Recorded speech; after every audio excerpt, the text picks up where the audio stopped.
Hi folks, it's John from lastchanceautorestore.com. I'd like to share with you another update. This is the 1966 Ford Thunderbird. In an earlier video we showed you the introduction video where it's got the big 428 big block and it needed some, we were basically going to do an inspection on it. So basically we have it up on the hoist now, and I'll just share with you a couple of things that we saw or that we've improved on or we need to deal with. So the biggest thing that I noticed was we've done these new lines, these transmission lines. So they're not high pressure, but the engine's been rebuilt. The training, I'm assuming, has been freshened up. And then the lines that were going to and from the rad, which you can see, I think the camera can see it over here.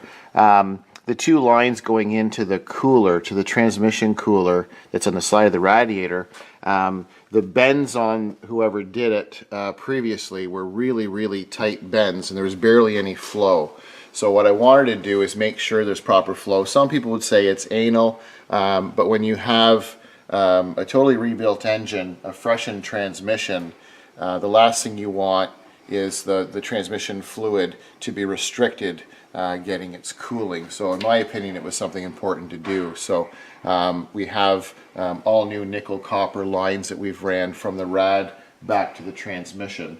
So underneath it's pretty decent. There's a lot of overspray and stuff. It's not going to be a show car, and you can tell the car being from the US, it's very solid. If this was a Canadian 1966 T-Bird, there would be a lot of work required in the floors because of rust and so on. So someone's done some exhaust work. I don't like the way they've done it. They've done the older style H-pipe, but they've got a lot of gasket material stuff in certain spots, and so it's not the way we would do it, but we don't want to reinvent the wheel. This is something that our client wants to be able to drive. We just don't like that sort of you know, MacGyvered up kind of stuff there, but it does serve a purpose. It, you know, it's the exhaust is flowing. They've got mufflers towards the back. You can see the floors are really nice, which I'm really happy to see. And then it looks like at some point, now the suspension was really tired, and it's low and riding low. And you can see back here we've got a fairly new U-joint, but we've got our rear pinion seal obviously is seepage and leaking, so we should probably deal with the pinion seal at some point. The suspension, pardon me, they've got old shocks and really tired. They're the original leaf springs, and they're very tired. The whole car looks like it's sitting on airbags almost. It's really low to the ground, and in turn what's happened is it's damaged. Someone's driven, I'm assuming before our client bought the car, someone's driven and got hung up on something, because you can see this is our lower trunk area, and then we have the gas tank on the floor, which I'll share with you in a moment. But you can see here where there's quite a bit of damage where it's been punched in, and the actual trunk floor is kinked in. So that's obstructing, and it was scrubbing on the gas tank, and the gas tank is damaged, which once again I'll show you in a moment. But what I do like to see, so we removed the gas tank because it does need to be replaced, and this is kind of nice. You don't see this very often.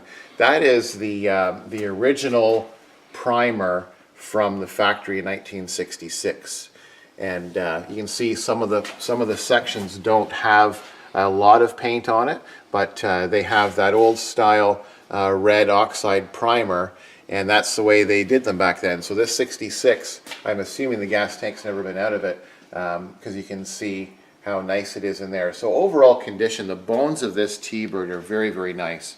The suspension's tired, so we've ordered new leaf springs and rear shackles and shocks, and then the coil springs in the front are weak, and we're going to deal with those also. And then we'll check a little bit closer on these brake lines just to make sure that everything is safe with the brake lines. The exhaust obviously is going to be okay. It's newer exhaust from the middle back, so it'll be decent for them.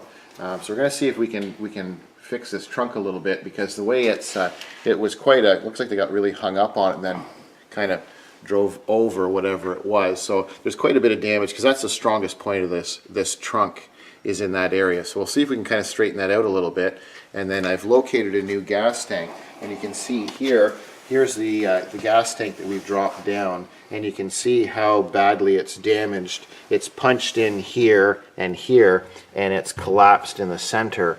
And we had a little bit of seepage coming out in a couple of the locations. So this is an opportune time for us to obviously remove the tank. We'll get it replaced with a new one, and we have a supplier for the tank. So just wanted to give you an update basically. So it looks quite solid. This is the 1966 Ford Thunderbird.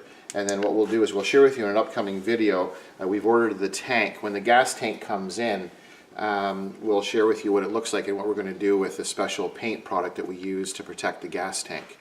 So I thank you for watching. I'm John from lastchanceautorestore.com.